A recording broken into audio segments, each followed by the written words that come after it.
Hello बहनों, राधे राधे, जय श्री कृष्णा। कैसी हैं आप लोग? तो आशा करती हूँ कि आप लोग ठीक ही होंगे। तो चलिए, आज बहुत ही मनमोहक आप लोग सुनिए विवाह गीत। और जैसा भी लगेगा तो आप लोग लाइक करिएगा, शेयर करिएगा, सब्सक्राइब करिएगा और कमेंट करके जरूर बताइएगा कि ये विवाह गीत आप लोगों को कैसा लगा। तो चलिए सुनाते हैं। माझी आए जनक जी के मड़े मड़े में गए ऋषि आई जी।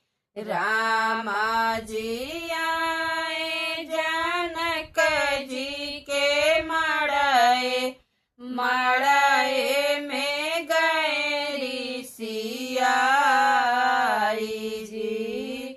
हाथ जोड़ी राजा जनक जी खड़े हैं, विनती करई कर जोड़ी जी।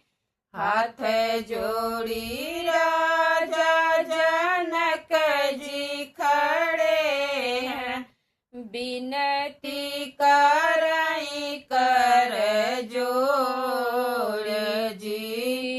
कवन गलती हमसे भय रघुनंदन, मड़े में गए ऋषि आई जी। कवन गलती हमसे भय रघुनंदन, मड़े में गए ऋषि आई जी। दान भल देव दहेज भल देवई, मोतियन भरी देवई थाल जी। दान भल देव दहेज भल देवई, मोतियन भरी देवई थाल जी। नहीं चाही बाबा हो दान दहेजवा, नहीं चाही मोती भरे थाल जी। नहीं चाही बाबा हो दान दहेजवा, नहीं चाही मोती भरे थाल जी।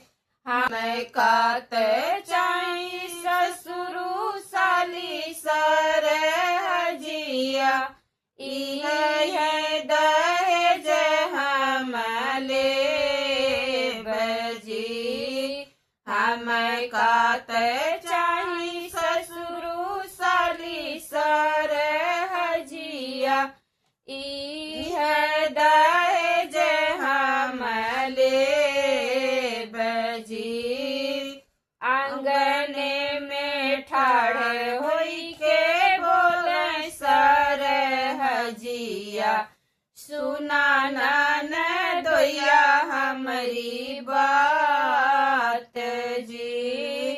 आंगने में ठाढ़े होई के बोले सर हजिया, सुना नन दोया हमारी बात जी।